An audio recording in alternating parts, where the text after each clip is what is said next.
आज हम डिस्कस करेंगे the immigration and foreigners bill of 2025। अभी मैं इसे बिल क्यों कह रही हूँ, क्योंकि अभी assent of the president of India is still pending, right. जब अगर हम बात करते हैं इस बिल के पास होने की, तो ये लोकसभा में इंट्रोड्यूस किया गया था अराउंड मार्च 11 को, ठीक है। एंड फाइनली राज्यसभा से भी ये पास हो गया, लोकसभा से भी ये पास हो गया है, एंड राज्यसभा में ये पास हुआ कब, हमारा 3 अप्रैल के आसपास, राइट। तो अभी assent of the president is pending on this, तो अभी इसी वजह से इसे हम बिल ही कहेंगे, राइट। तो क्यों ये चीज़ मैं पहले क्लैरिफाई कर रही हूँ, क्योंकि ऐसे ऐसे डाउट्स लोगों को आते हैं कि अच्छा अगर दोनों तरफ से पास हो गए तो यहाँ पे इसे हम एक्ट क्यों नहीं लिख रहे, इसे अभी हम बिल ही क्यों कह रहे हैं, क्योंकि assent of the president of India still pending, right. तो इसके अंदर हम बेसिकली डिस्कस करेंगे कि कौन से एक्ट्स हैं जिनको रिपील किया गया है, एंड कुछ मेजर जो चेंजेस यहाँ पे किए गए हैं उन्हें डिस्कस करेंगे, जो कि एग्जाम पर्सपेक्टिव से मोर ओवर अगर हमें लगता है कि इंपॉर्टेंट रहते हैं। इसके अलावा हम देखेंगे कि पेनल्टीज में बेसिकली क्या चेंज हुआ है, एंड कुछ ऐसी चीजें हैं, for example a term vessel, ठीक है, या वेसल भी क्या, कैरियर जो है, एग्जैक्ट वर्ड जो है उसकी जो डेफिनेशन है उसको कैसे ब्रॉडन किया गया है, एंड कुछ ऐसे जो वेग लॉज पहले एग्जिस्ट करते थे, अब उसकी वेगनेस को यहाँ पे ख़त्म करते हुए हम देखते हैं कि कुछ नई चीज़ों को इंट्रोड्यूस किया गया है, जो कि वेगनेस को ख़त्म करके अगेन क्लैरिटी दे रहे हैं कि प्रोसेस क्या रहेगा, ठीक है। सो बहुत सिंपल सा ये वीडियो रहेगा, एंड क्लैरिटी आपको हो जाएगी कि immigration and foreigners bill 2025 actually में कहता क्या है, राइट। तो कॉन्टेक्स्ट देख लेते हैं कि यहाँ पे मेजरली अगर हम देखें तो ये डेट्स के बारे में आपको बता चुकी हूँ। तो अब सेकंड पॉइंटर से देखते हैं ये रेगुलेट एक्चुअली में कर क्या रहा है। जो बिल है जिसको इंट्रोड्यूस किया गया है, ये अब रेगुलेट करेगा किसका, इमिग्रेशन प्रोसेस, एंट्री, स्टे, ये 3 चीजें, ठीक है। Immigration, entry and stay of the foreigners in India, right. अब फॉरेनर्स का एंट्री, इमिग्रेशन और उनका स्टे का जो प्रोसेस रहेगा, उसको सब अगर हम ये देख रहे हैं तो ये सारा का सारा जो है ये बिल है उसको अब यहाँ पे रेगुलेट करने की बात कर रहा है। तो प्रीवियस हमारे कौन से ऐसे एक्ट्स थे जिनको रिपील किया जाएगा, तो 4 एक्ट्स थे। One of them being passport entry into India act of 1920, second registration of foreigners act of 1939, third foreigners act of 1946, and lastly हमारा immigration carriers liability act of 2000। ये चारों के चारों अब रिपील कर दिए गए हैं, they are not into existence. अब हमारा जो इमिग्रेशन बिल है जो 2025 का, वो अब इंस्टेड ऑफ देम अब इसके ऊपर काम करेगा, या आप कह सकते हो वर्क करेगा, राइट। तो कुछ क्या क्या चेंजेस है, की प्रोविजंस क्या है। पहली प्रोविजन है विद रिस्पेक्ट टू इमिग्रेशन होगी, एंट्री होगी, स्टे होगी। अगर एंट्री नहीं हो रही है, इमिग्रेशन का प्रोसेस ही क्लियर नहीं है, पेनल्टीज होंगी, एंड क्या वर्किंग प्रोसेस रहेगा, पहली चीज। अब इमिग्रेशन से जब हम बात कर रहे हैं तो हमारा 1920 का एक्ट आ रहा है, क्योंकि passport entry into India act of 1920 है, तो इमिग्रेशन के साथ वही डील करेगा, ठीक है। तो वो एक्ट इनिशियली पहले एम्पावर क्या किया करता था कि जो सेंट्रल गवर्नमेंट है वो रूल्स बनाएगी टाइम टू टाइम कि अब कौन से व्यक्ति जो हैं वो इंडिया के अंदर एंटर करेंगे विद अ वैलिड पासपोर्ट। कितनी ही वेग टर्म है ये, ठीक है। अब ये वेगनेस को खत्म करते हुए जो बिल है वो ये प्रोवाइड कर रहा है कि कोई भी व्यक्ति या तो इंडिया के अंदर एंटर हो रहा है या डिपार्ट हो रहा है, तो माइंड इट यहाँ पे ऑल द पर्संस इंक्लूड किए जा रहे हैं, including Indians as well, right. तो पासपोर्ट की रिक्वायरमेंट तो सभी को रहेगी, तो ऑल द पर्संस एंटरिंग और departing India must also have a valid visa जो कि applicable रहेगा for foreigners along with valid passports and other valid travel documents जो कि already रहता है, and ये documents जो है may be examined by the immigration officer। यहाँ पे सिर्फ और सिर्फ पोजेस करने के लिए पासपोर्ट की बात की जा रही थी और सेंट्रल गवर्नमेंट के पास था कि वो कुछ भी यहाँ पे डिसीजन ले सकती है, बट अब उन्होंने प्रोसेस को ले डाउन करते हुए क्या चीज़ लिखी कि वैलिड वीज़ा तो होना ही चाहिए, पासपोर्ट भी होना चाहिए, एंड जो वीज़ा है वो फॉरेनर्स के लिए रहेगा कि जो कि इंडिया के अंदर अब एंटर कर रहे हैं, एंड अब अदर वैलिड डॉक्यूमेंट्स भी होने चाहिए। बट ये एग्जामिन कौन करेगा, इसका जो हमने स्ट्रीमलाइनिंग प्रोसेस जो है वो ले डाउन किया है कि जो इमिग्रेशन ऑफिसर है इन डॉक्यूमेंट्स को एग्जामिन करेगा। पहले चीज़ डायरेक्टली मैंशन हमारे पास नहीं थी, तो वो वेगनेस को खत्म किया। इसके अलावा ये बिल यही कहता है कि जो सेंट्रल गवर्नमेंट है ना, वो नोटिफाई करेगी कि जो अब हमारी इमिग्रेशन की पोस्ट है वो निकलेंगी, यानी कि नोटिफिकेशन सेंट्रल गवर्नमेंट टाइमली निकालेगी कि इमिग्रेशन पोस्ट को ये फिल कौन करेगा, ये इमिग्रेशन ऑफिसर्स एक्चुअली में बनेंगे कौन, ठीक है। जिनका क्या काम रहेगा कि एंट्री या एग्जिट फ्रॉम इंडिया के ऊपर जितने भी हमारे फॉरेनर्स आते हैं या जो फॉरेनर्स इंडिया के अंदर एंट्री ले रहे हैं, एग्जिट ले रहे हैं, उनका टैब अब ये इमिग्रेशन ऑफिसर्स रखेंगे। एंड ये सारा का सारा पोस्ट जो है वो इमिग्रेशन ऑफिसर्स या अदर स्पेसिफाइड ऑफिसर्स जो कि सेंट्रल गवर्नमेंट नोटिफाई करेगी उसके अकॉर्डिंगली चलेगा, राइट। तो एक प्रोसेस का फर्स्ट पार्ट हो गया। सेकेंडली, अब ये जो ब्यूरो ऑफ इमिग्रेशन है इसको भी स्टैब्लिश की जाने की बात की जा रही है। Immigration officers bureau of immigration के ही तौर पे होंगे, जिनको लीड कौन करेगा यहाँ पे, कमिश्नर ऑफ ब्यूरो, जिनको अगेन अपॉइंट करेगी सेंट्रल गवर्नमेंट, एंड वो सुपरवाइज करेंगे इमिग्रेशन को और बहुत सारे प्रिस्क्राइब्ड फंक्शंस जो time to time central government यहाँ पे बताती रहेगी। दूसरी चीज कि जो बिल है ये कह रही है कि जो हमारा ब्यूरो ऑफ इमिग्रेशन है वो फंक्शंस क्या क्या करेगा यहाँ पे, ठीक है। उनका काम क्या रहेगा बेसिकली कि वो वीजा को इशू करेंगे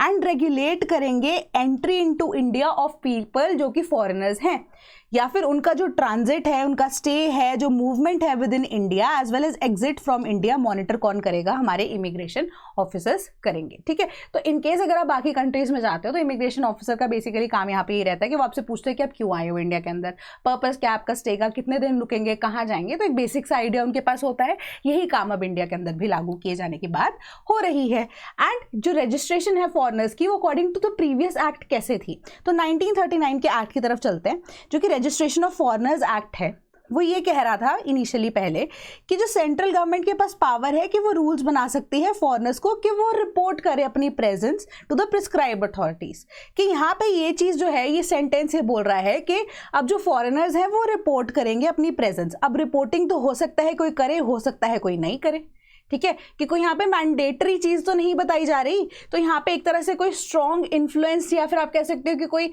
डायरेक्ट यहाँ पे आपको कह नहीं रहा है कि आपको करना ही करना है, ठीक है, कुछ फोर्स नहीं है यहाँ पे, या आप कह सकते हो कि एक तरह से एक स्ट्रिक्ट इम्प्लीकेशन नहीं है। वेयर एज जब हम बिल की बात कर रहे हैं यहाँ पे कि अराइवल ऑफ ऑन इंडिया, जब भी आपकी अराइवल इंडिया के अंदर होती है, जितने भी फॉरेनर्स हैं they must register with the registration officer. तो यहाँ पे जो रूल है वेगनेस के साथ साथ वेगनेस को ख़त्म करते करते अब यहाँ पे जो है स्ट्रिक्ट एक्शन भी लिए जाने की बात कर रहे हैं। कि पहले बोल रहे हैं कि फॉरेनर्स खुद से रिपोर्ट करेंगे अपनी प्रेजेंस, जो भी हमारा प्रिस्क्राइब्ड अथॉरिटी होगी। अब ये प्रिस्क्राइब्ड अथॉरिटी को आप कैसे डिफाइन करते हैं वो एक्ट टू एक्ट वेरी करता है, ठीक है। बट अब क्या कहा जा रहा है कि बिल जो है ये प्रोवाइड कर रहा है कि जब भी आप इंडिया में लैंड होता है कोई भी फॉरेनर्स, उनको रजिस्टर करना ही पड़ेगा with the registration officer and it is a mandate, ठीक है, कि आपको करना ही है, मस्ट वाली बात नहीं है। सॉरी, यहाँ पे अब हमारे पास शैल वाली बात आ गई है। मस्ट के तौर पे थोड़ा सा यहाँ पे हम देख क्या कह रहे हैं, प्रेशर डाल रहे हैं हम फॉरेनर्स के ऊपर। देन ऑब्लिगेशंस जो हैं ऑफ पर्सन्स और एंटिटीज जो कि अब इंफॉर्मेशन प्रोवाइड करेंगे। पहली बात 1946 का जो एक्ट है हमारा, जो वेसल्स के साथ यहाँ पे डील करता है, ठीक है, जो 1946 का है इंडियन फॉरेनर्स एक्ट, बेसिकली उसमें एक चीज़ दी गई थी यहाँ पे कि ऑब्लिगेशन रहेगी यहाँ पे जो भी अब व्यक्ति, जैसे क्योंकि ये हम बात कर रहे हैं यहाँ पे फॉरेनर्स की विद रिस्पेक्ट टू वेसल्स, तो वेसल्स में यहाँ पे पहले जो है वो इनिशियली क्या गिना जाता था, वाटरवेज के थ्रू एंड एयरवेज के थ्रू कोई भी पर्सन अगर इंडिया के अंदर आता है तो उसका ओनर हो या उसको चला रहा हो कोई भी व्यक्ति, ठीक है, कि मास्टर्स ऑफ वेसल्स और पायलट्स ऑफ एयरक्राफ्ट कि वो ट्रांसपोर्ट कर रहे हैं जो क्रू को या पैसेंजर्स को, कि वो अब जो भी इंफॉर्मेशन है रिगार्डिंग फॉरेनर्स ऑन बोर्ड वो प्रोवाइड करेंगे टू द रिक्वायर्ड अथॉरिटी। अब अगेन प्रिस्क्राइब्ड अथॉरिटी की यहाँ पे, रिक्वायर्ड अथॉरिटी की जब हम बात करते हैं वो क्लियर यहाँ पे नहीं था, ठीक है। एंड होटल कीपर्स को भी इनिशियली 1946 के एक्ट के तहत ये कहा जाता था कि अकोमोडेशन अगर वो प्रोवाइड कर रहे हैं फॉरेनर्स को तो उनको उसकी भी इंफॉर्मेशन यहाँ पे देनी पड़ेगी। बट अब बिल जो है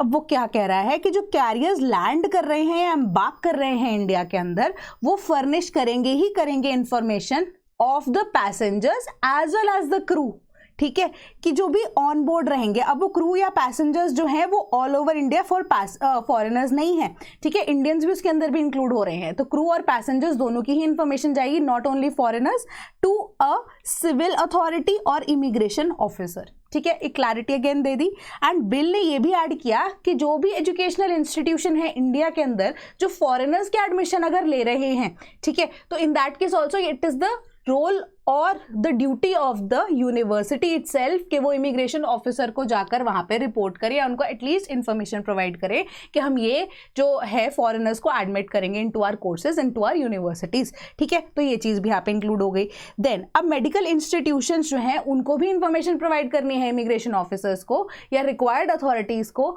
कि अगर कोई भी जो फॉरेनर है या तो उनका पेशेंट है ठीक है, या फिर पेशेंट का अटेंडेंट है तो भी, या फिर अगर वो लॉजिंग फैसिलिटीज यहाँ पे प्रोवाइड कर रहे हैं हॉस्पिटल के अंदर, ठीक है, तो इन दैट केस अगर वहाँ पे भी कोई फॉरेनर है वो भी रजिस्ट्रेशन ऑफिसर को यहाँ पर बताना मैंडेटरी होगा फॉर द हॉस्पिटल्स। ठीक है, इनिशियली अब क्या था, एयरक्राफ्ट्स में जो कि फॉरेनर्स ट्रैवल कर रहे थे, एयरक्राफ्ट्स या फिर हमारे पास जो वाटरवेज के थ्रू जितनी भी वेसल्स एग्जिस्ट करती हैं, ठीक है, उनको क्या करना पड़ता था कि फॉरेनर्स जो ट्रैवल कर रहे हैं सिर्फ उन्हीं का लेखा जोखा देना पड़ता था। ठीक है, या होटल जो है वो अब अगर प्रोवाइड कर रहे थे अकोमोडेशन टू फॉरेनर्स, उनकी भी इन्फॉर्मेशन देनी पड़ती थी। बट अभी के अकॉर्डिंगली इसका जो एक्सटेंशन है कर दिया गया है, पहली चीज कि अब यहाँ पे इंफॉर्मेशन जो है सिविल अथॉरिटी और इमिग्रेशन ऑफिसर को जाएगी। ठीक है, including that of the crew और पैसेंजर्स जो कि ओवरऑल जा रहे हैं, उसके अंदर फॉरेनर्स या नॉन फॉरेनर्स या कंट्री ऑफ इंडिया के जितने भी पैसेंजर्स हैं जो वो भी इंक्लूड होंगे, तो सभी की सभी लिस्ट वहां पर जाएगी। दूसरी चीज, एजुकेशनल इंस्टीट्यूशंस को कहा है कि उनको इन्फॉर्मेशन प्रोवाइड करनी है कि अगर आप इंटरनेशनल स्टूडेंट्स को यहाँ पे अलाउ कर रहे हैं एडमिशन, तो पता होना चाहिए रजिस्ट्रेशन ऑफिसर्स को।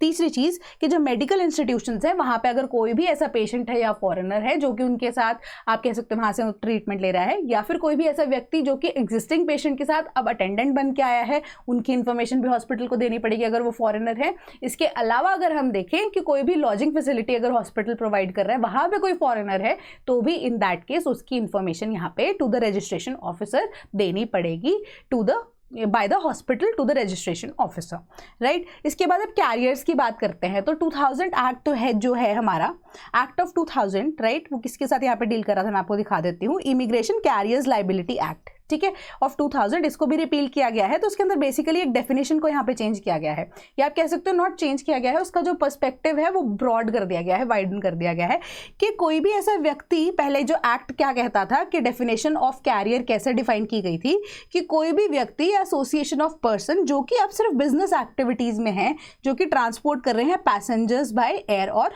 Water,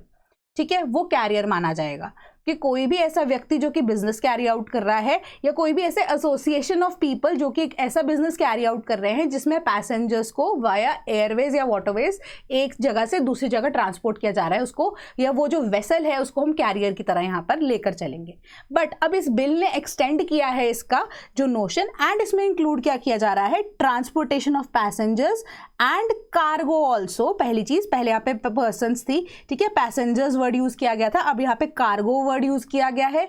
air water and land word use किया गया है, थ्रू एयरक्राफ्ट शिप्ड और any other mode of transportation जो है वो इंक्लूड कर दिया गया है इसके अंदर। ठीक है, पहले क्या था, एयरवेज या वाटरवेज के थ्रू कोई भी पैसेंजर को अगर लेके जाया जा रहा है, तो अब एक्सपेंशन जो इस डेफिनेशन की हुई है उसके अंदर कार्गो इंक्लूड किया गया है, एयर वाटर एंड लैंड भी इंक्लूड किया गया है, एंड किसी भी तरह का मोड ऑफ ट्रांसपोर्टेशन जो है उसको हम क्या कंसिडर करेंगे, अब हमारा जो वेसल है आप कह सकते हो या कैरियर जो है उसको हम कंसिडर करके चलेंगे। ठीक है, क्यों, क्योंकि अब कई बॉर्डर्स जो हैं बाय वाया रोड भी ट्रैवल करते हैं लोग, है ना, उसके अंदर भी फॉरेनर्स हो सकते हैं, तो उनकी इन्फॉर्मेशन रखना भी यहाँ पर ज़रूरी है ताकि क्रॉस बॉर्डर जो है अब इन्फॉर्मेशन जो है वो मिलती रहे, क्रॉस बॉर्डर में भी या फिर बॉर्डर की सिचुएशन को ध्यान में रखते हैं इन्फॉर्मेशन यहाँ पर मिलती रहे। तो अब जो बिल है ये प्रोहिबिट कर रहा है किसी भी एयरक्राफ्ट को, वेसल को या किसी भी मोड ऑफ ट्रांसपोर्ट को from departing from India until unless उनको कोई क्लियरेंस नहीं मिलती है, एंड ये क्लियरेंस कौन देगा, इमिग्रेशन ऑफिसर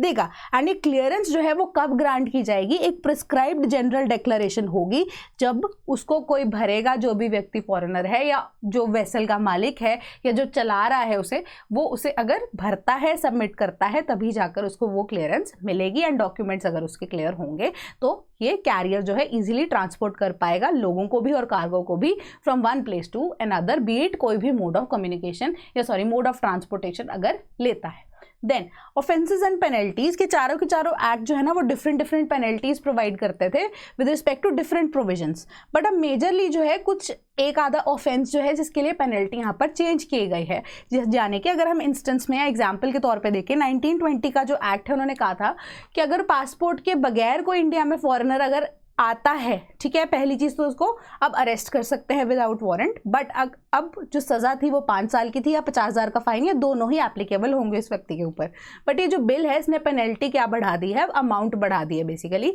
ये 5 साल की सजा होगी, ठीक है, एंड इसके अलावा वो 5 साल की सजा के साथ साथ वो 50,000 का अमाउंट जो था वो इनिशियली उसे अब 5 लाख रुपए कर दिया गया है, या फिर दोनों ही लग सकते हैं व्यक्ति के ऊपर जो कि विदाउट वैलिड पासपोर्ट इंडिया के अंदर आता है या विदाउट पासपोर्ट इंडिया के अंदर एंटर करता है। देन पावर ऑफ अरेस्ट जो है उसे चेंज कर दिया गया है कि इनिशियली जो 1920 का एक्ट था वो प्रोवाइड कर रहा था कि कोई भी पुलिस ऑफिसर, उसका रैंक क्या था, अब सब इंस्पेक्टर या कोई भी ऑफिसर जो कि कस्टम्स डिपार्टमेंट का है, वो किसी भी व्यक्ति को विदाउट वारंट अरेस्ट कर सकता है जो कि इंडिया के अंदर विदाउट पासपोर्ट एंटर होते हैं। ठीक है, अब उस चीज़ को चेंज करके क्या किया गया कि basically any officer of the custom department remains the same, ये इंटैक्ट ही है, बट रैंक जो है वो सब इंस्पेक्टर से हटाकर अब हेड कांस्टेबल कर दिया गया है। विदाउट वारंट अब वो आपको अरेस्ट कर सकेंगे एयरपोर्ट पे, अगर आप या एयरपोर्ट पे या किसी भी जगह पे जहाँ पे अगर आप ट्रैवल करना चाह रहे हैं विदाउट अ वैलिड पासपोर्ट। ठीक है, किसी भी तरह के मोड ऑफ ट्रांसपोर्ट में अगर आप चल रहे हैं विदाउट अ वैलिड पासपोर्ट तो आपको अरेस्ट किया जा सकता है। तो बेसिक सी चीज़ यहाँ पे हमने देखी, बहुत ही सिंपल तरीके से मैंने आपको समझाने की कोशिश की। कोई भी डाउट होता है तो स्टिल कमेंट कीजिए, तो रिप्लाई मैं आपको उस पर दे दूंगी अगर रहता है, अगर आपको कोई doubt. So that was all from my side today. Thank you so much.